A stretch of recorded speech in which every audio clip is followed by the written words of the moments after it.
अर्थव्यवस्था का अर्थ, हस्तक्षेप के संपादक अभिलेंदु उपाध्याय और बिजनेस स्ट्रेटेजिस्ट ए.के. मिश्रा के साथ। नमस्कार। हस्तक्षेप के अर्थव्यवस्था का अर्थ कार्यक्रम में आपका स्वागत है। हमारे साथ जुड़े हुए हैं business strategist A K. Mishra ji. A K. Mishra ji business strategist हैं और फॉर्चून 500 जैसी एमएनसीज के साथ, कई एमएनसीज के साथ आपको काम करने का लगभग 20 वर्ष से ज़्यादा का अनुभव है। इस कार्यक्रम में ए.के. मिश्रा जी लगातार अपनी राय देते रहते हैं और इस कार्यक्रम में हम लोग खासतौर से छोटे और मध्यम उद्योगों की समस्याओं के ऊपर चर्चा करते हैं कि ये उद्योग किस तरीके से सर्वाइव करें और किस तरीके से ये उद्योग आगे बढ़ें। इस कार्यक्रम की जो हम लोगों ने संरचना की है वो इस तरीके से की है कि आप लोग देखते हैं कि जो तथाकथित मुख्यधारा का मीडिया है वो जो जिन मुद्दों पर चर्चा करता है उन मुद्दों से अर्थव्यवस्था का कोई लेना देना नहीं होता है। वहाँ चर्चा होती है कि किस तरीके से शेयर बाजार जो है वो बढ़ रहा है, शेयर बाजार में क्या चल रहा है, शेयर बाजार में क्या उठापटक हो रही है। हम लोगों का मानना अपना ये है कि शेयर बाजार का अर्थव्यवस्था के साथ कोई लेना देना नहीं होता है। शेयर बाजार एक तरीके से अलग चीज़ है और अर्थव्यवस्था जो है वो खासतौर से एमएसएमई जो हमारे छोटे और मझोले उद्योग हैं उनके ऊपर निर्भर करती है और जॉब क्रिएशन जो है वो इन छोटे और मझोले उद्योगों से हुआ करता है। तो इन सारी समस्याओं के ऊपर जो है हम इस कार्यक्रम में चर्चा करते हैं। तो आज हम इस विषय पर चर्चा करने जा रहे हैं कि जिस तरीके से हम देख रहे हैं कि कोविड-19 का जिस तरीके से प्रकोप पूरी दुनिया में बढ़ा है तो पूरी दुनिया में अर्थव्यवस्था काफ़ी श्रिंक कर रही है और जो विकसित देश कहे जाते थे वहाँ भी अर्थव्यवस्था जो है वो काफ़ी खतरे में है। जहाँ तक हमारे देश का सवाल है, हमारा देश जो है वहाँ अर्थव्यवस्था पहले से ही डूब रही थी और हमारा जो छोटा और लघु उद्योग था वो पहले से ही संकट में था। अब समस्या ये है कि जो कोरोना काल जो है इसने जो है लघु उद्योगों और मझोले उद्योगों की एक तरीके से कमर तोड़ के रखी है। लॉकडाउन में जो हुआ उसकी वजह से इस सेक्टर को काफ़ी नुकसान हो रहा है। पहली चीज़ तो एक बड़ी संख्या में श्रमिकों का पलायन हुआ और उस पलायन की वजह से भी काफ़ी नुकसान जो था वो उद्योगों को उठाना पड़ा है। दूसरा एक लॉकडाउन के इस लंबे समय में पूंजी समाप्त हो गई उद्योगों के पास, तो किस तरीके से वो पूंजी का आगे प्रभाव, इन सारी चीज़ों पे जो है हम इस पर चर्चा करते हैं। मिश्रा जी से समझना चाहेंगे कि मिश्रा जी आप इस पूरी अर्थव्यवस्था को आने वाला समय उसको किस तरीके से देखते हैं, किस तरीके से हमारे लघु और मझोले उद्योग जो हैं वो इस कंपटीशन में आगे टिके रहेंगे और क्या रणनीति उनको अपनानी चाहिए कि जब इस कोरोना काल से उबर कर अर्थव्यवस्था सामने आए तब वो क्या स्ट्रेटजी अपनाएं और तब तक किस तरीके से वो इस अर्थव्यवस्था में टिके रहें और क्या क्या उनको जो प्रिकॉशंस बरतनी चाहिए। चाहूंगा उसके पीछे कारण है।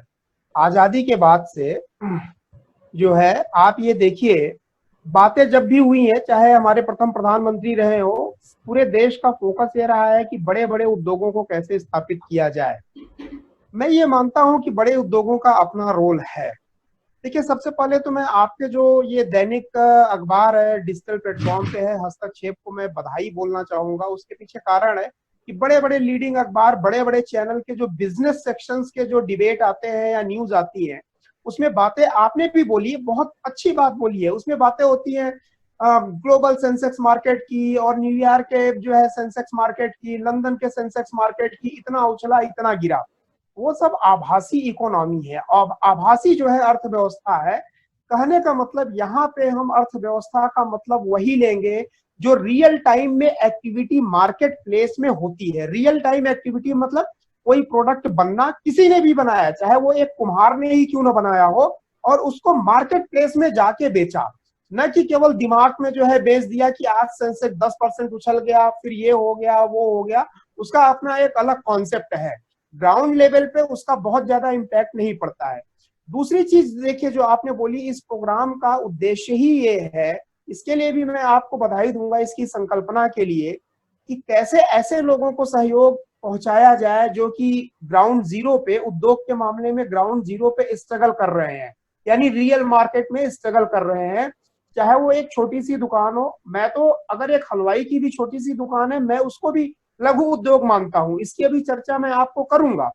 अच्छा, चाहे वो एक हलवाई की दुकान हो या एमएसएमई की कोई और इंडस्ट्री हो, एमएसएमई का स्कोप अगर टर्न ओवर वाइज देखा जाए तो बहुत बड़ा है।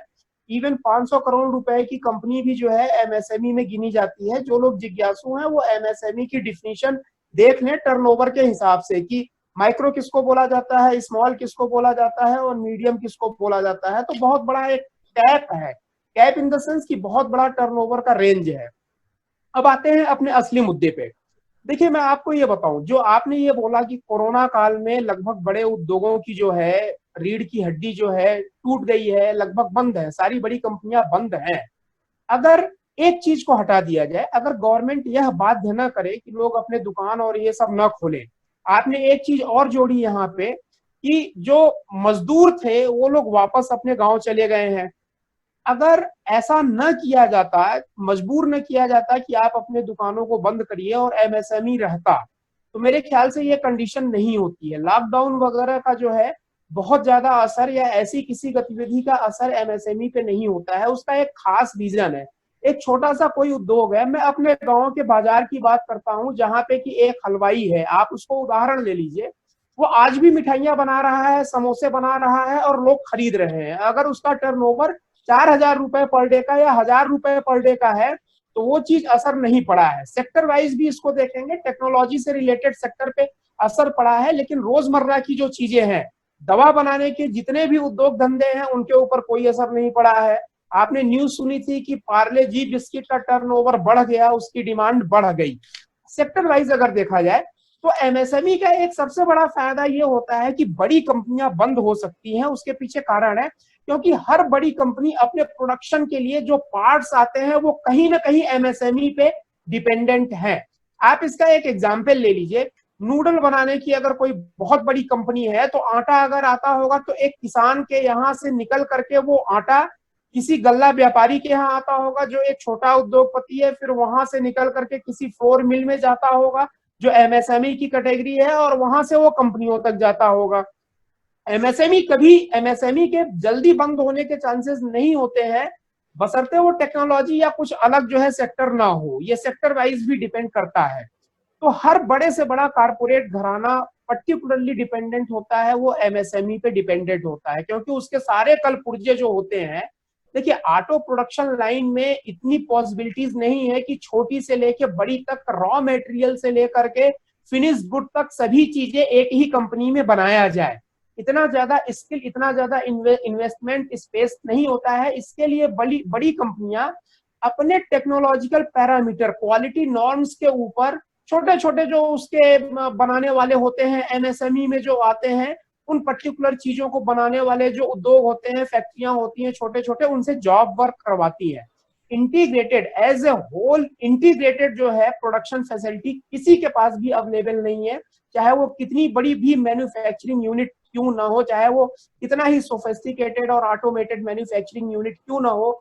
छोटे छोटे लघु उद्योगों की मदद उनको लेनी पड़ती है। कि जैसे मान लीजिए कार हो गया, तो वाइपर में जो रबर लगता है तो वो कोई छोटा उद्योग ही बना रहा होगा, उसमें जो बल्ब लगते हैं वो कोई छोटा उद्योग बना रहा होगा जिसका टर्नओवर 50-100 करोड़ 150 करोड़ रुपए होगा।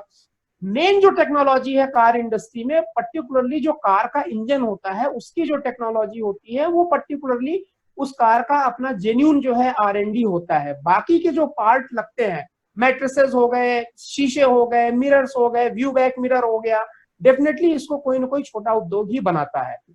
तो बड़े उद्योग तो डेफिनेटली बंद हो सकते हैं, एमएसएमई के बंद होने का बहुत कम जो है चांसेस होते हैं। दूसरा जो आपने बोला कि हमारे बहुत सारे मजदूरों का पलायन हो गया, एमएसएमई का कॉन्सेप्ट ये है कि हर जगह छोटे शहरों में, गांवों में भी छोटे छोटे उद्योग होते हैं, क्योंकि उनकी जरूरतें ऐसी होती हैं कि वो छोटे जगहों पे भी पूरी हो जाती हैं। अब अगर एमएसएमई स्ट्रांग रहा होता तो शायद इन मजदूरों का पलायन नहीं होता। हमने इकोनॉमिक डेवलपमेंट में एक बहुत बड़ी गलती की है जो कि हमें कोरोना काल में देखने को मिल रही है।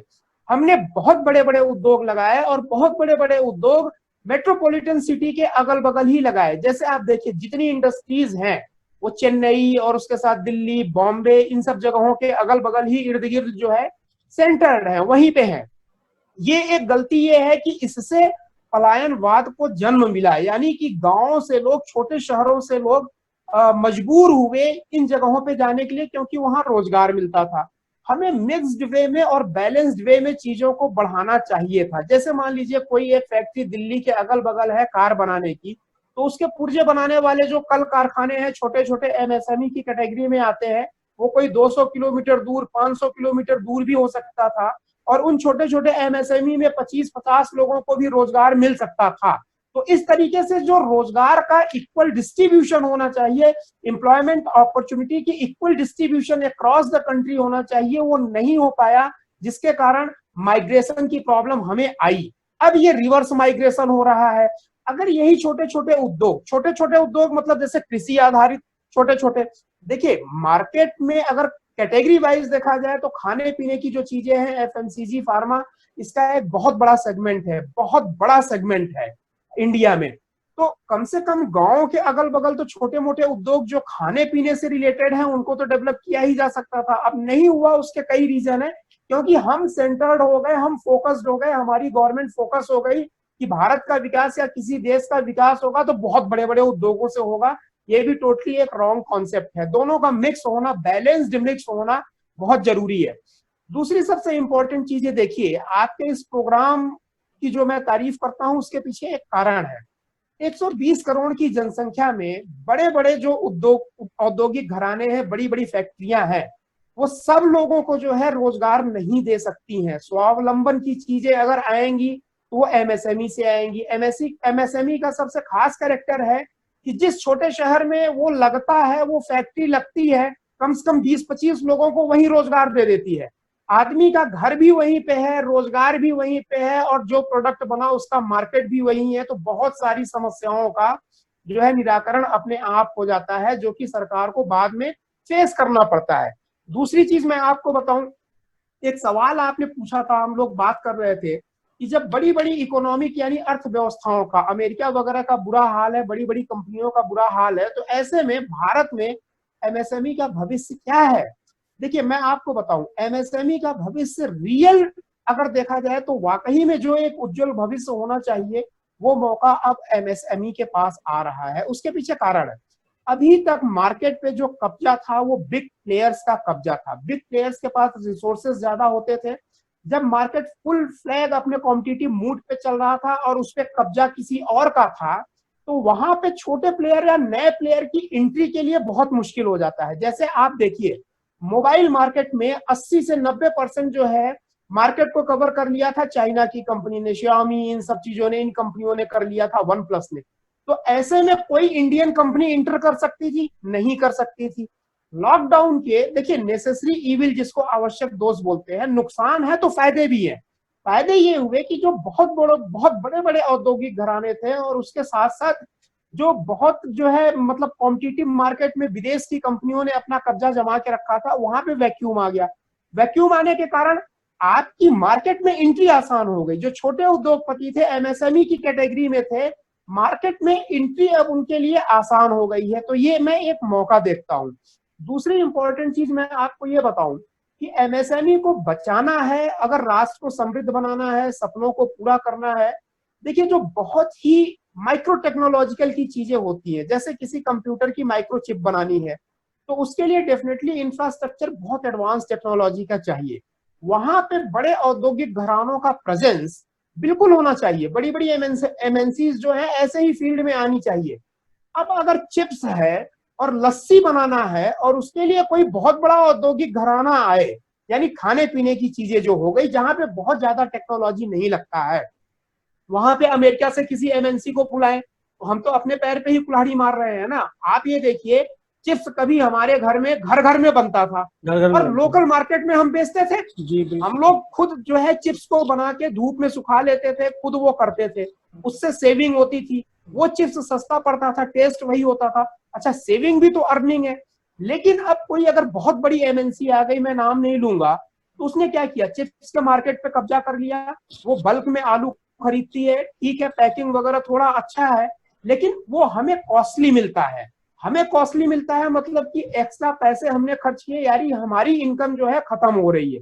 और जो छोटे छोटे प्लेयर थे, मतलब छोटे छोटे हलवाई के यहाँ ये चिप्स मिलते थे, छोटे छोटे दुकानों पे जो मिलते थे, उनका भी बिजनेस ये चौपट हो गया। अब वो दुकान वाले बड़ी बड़ी कंपनियों के पैकेट बंद, खाने पीने की छोटी छोटी चीजें जो घर में बिकती थी, अब एडवर्टीजमेंट ऐसे भी आने लगा है कि पहले होली दिवाली पे मिठाई दिया जाता था गिफ्ट के लिए, ठीक है, अब एडवर्टीजमेंट ऐसे आने लगे हैं कि मिठाई की जगह चॉकलेट देना हम लोगों ने शुरू कर दिया है। कंपनियां एडवर्टाइज कर रही हैं कि फलाने जो है चॉकलेट, आप ये चॉकलेट गिफ्ट में दीजिए। क्या भारत में कभी ऐसा प्रचलन था?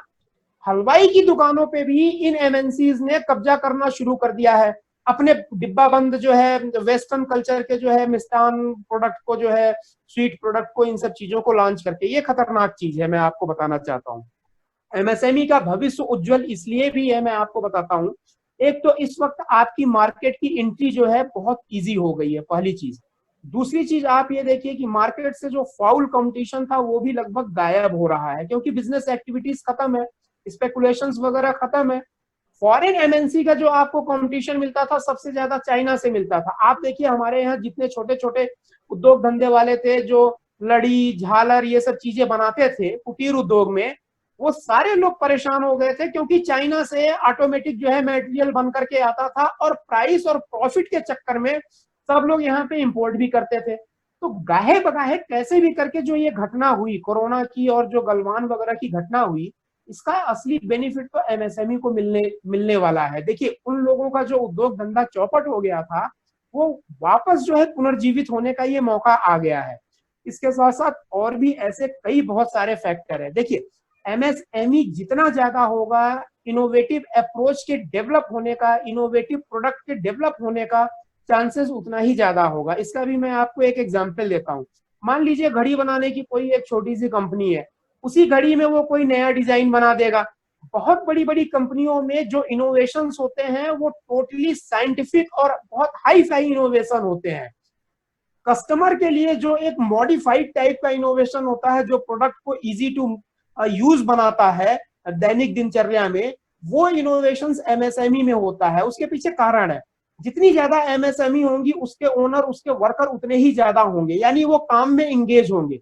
और ये नेचर है कि जब कोई एक उद्योग धंधे वाला आदमी, कोई इंजीनियर कहीं पे भी इंगेज है, एमएसएमई में काम करने की स्वतंत्रता आपको ज्यादा मिलती है, वहां का वर्क कल्चर ज्यादा अच्छा होता है, क्योंकि सारे लोग लोकल होते हैं। तो वो एक रिलेशन और बहुत मतलब ह्यूमनिटी को प्रमोट करने वाला जो है एक वहां पे इन्वायरमेंट होता है। जब सारे लोग आपके अगल बगल के ही हों तो वहां पे माहौल जो होता है, वर्क कल्चर जो होता है वो बहुत प्रोडक्टिव होता है, बहुत सपोर्टिव होता है। तो जितने ज्यादा आदमी एमएसएमई में इन्वॉल्व होंगे, यानी एक छोटी मोटी फैक्ट्री का मतलब है छोटी मोटी रिसर्च लैब आपके हर गांव में, हर छोटे शहर में अवेलेबल है।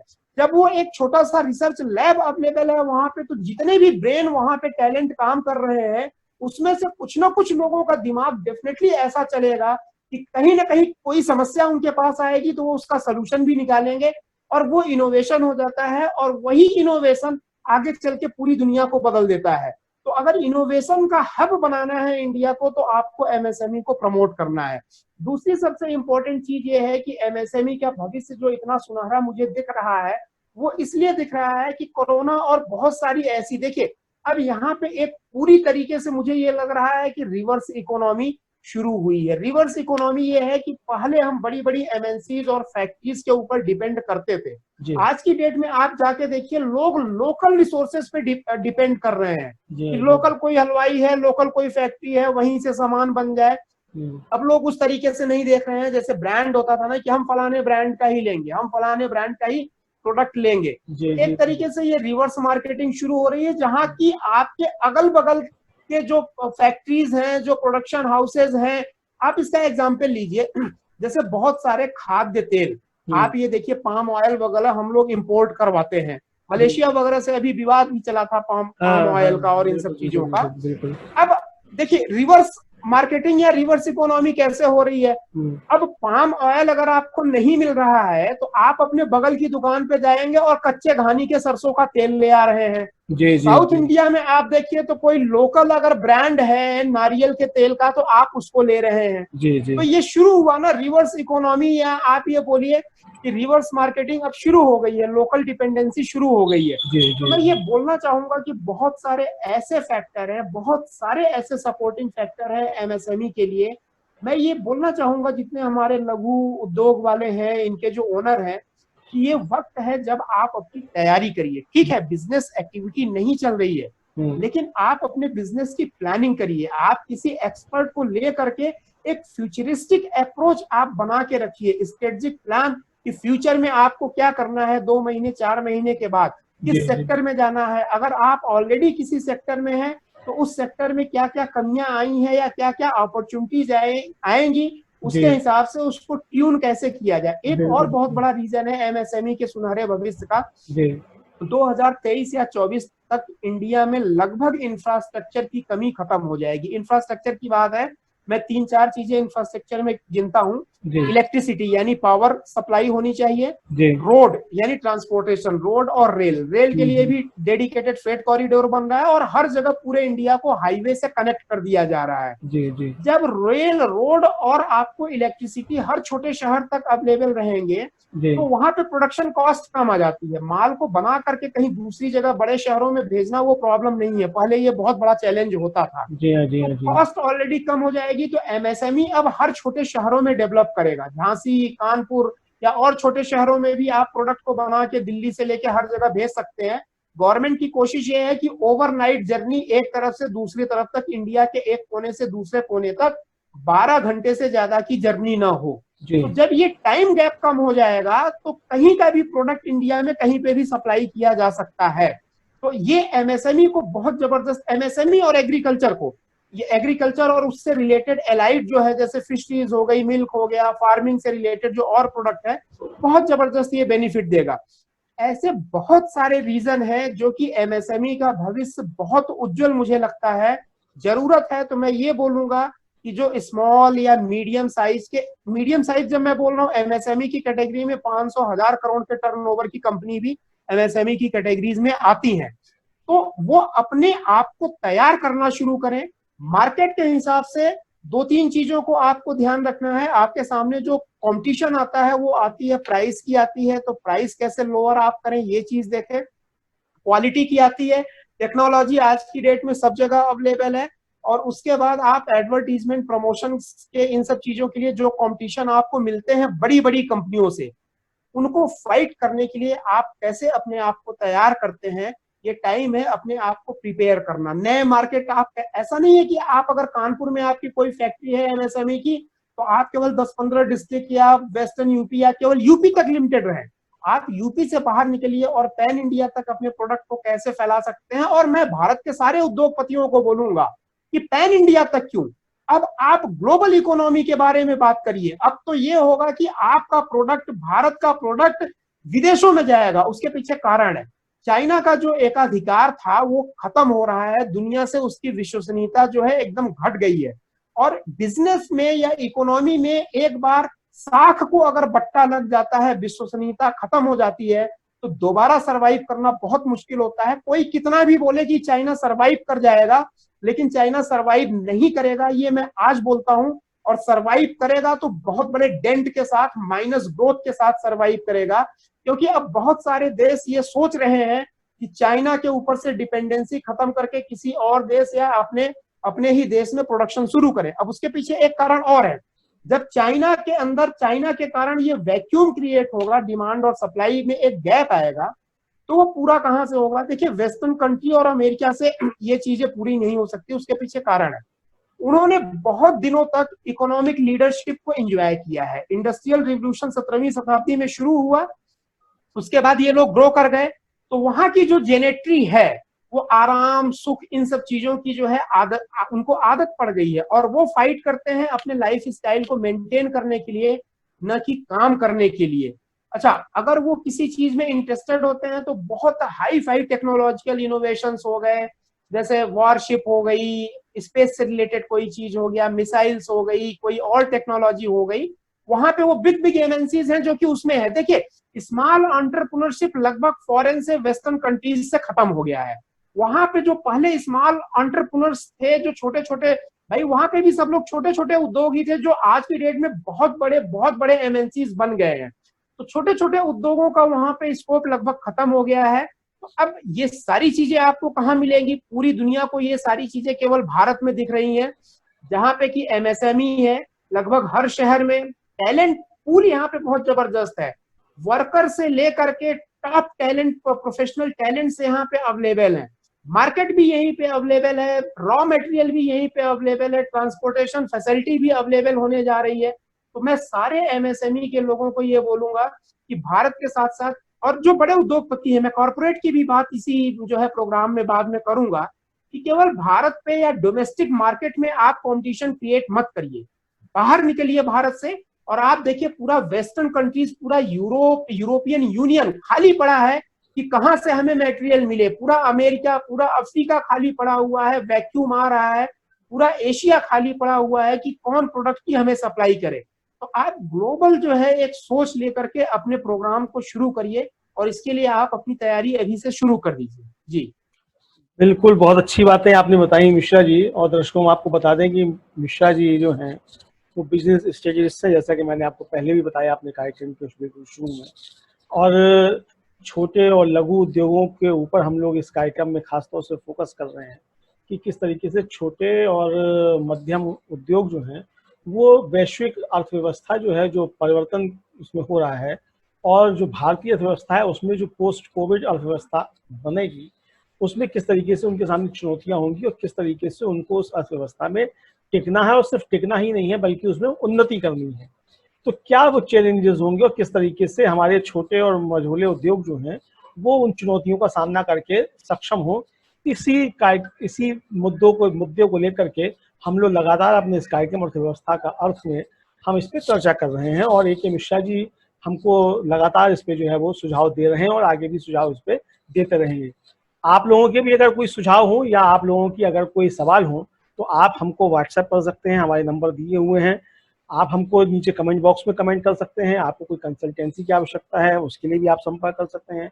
आपको अपने व्यापार के प्रमोशन के लिए बात करनी है उसके लिए भी आप हमसे संपर्क कर सकते हैं। और सबसे बात ये कि आपके जो भी सवाल हो, किसी भी तरीके के सवाल हो, व्यापार से संबंधित, व्यापार की समस्याओं से संबंधित, वो सवाल आप हमसे पूछ सकते हैं और उन सवालों पर हम मिश्रा जी की राय जो है वो आपके साथ और अपने दर्शकों के साथ हम जो है उसको साझा करेंगे। तो मिश्रा जी, आज के लिए कार्यक्रम के लिए मुझे लगता है कि काफ़ी समय हो गया है आज के इस कार्यक्रम का। अब अगले विषय पे हम लोग कल फिर दोबारा चर्चा करेंगे। और दर्शकों, आपको ये कार्यक्रम पसंद आया हो तो इस कार्यक्रम को आप लोग शेयर करिएगा और हमारे चैनल को सब्सक्राइब अवश्य करिएगा और बेल आइकन का बटन भी दबाइएगा ताकि जब भी हम नया वीडियो अपलोड करें आपके पास तक सूचना पहुंच सके। बहुत बहुत आभार मिश्रा जी, आपका भी बहुत बहुत धन्यवाद। Thank you Amlesh ji, thank you आपका भी और आपके बहुत सारे दर्शकों का भी। जी आभार।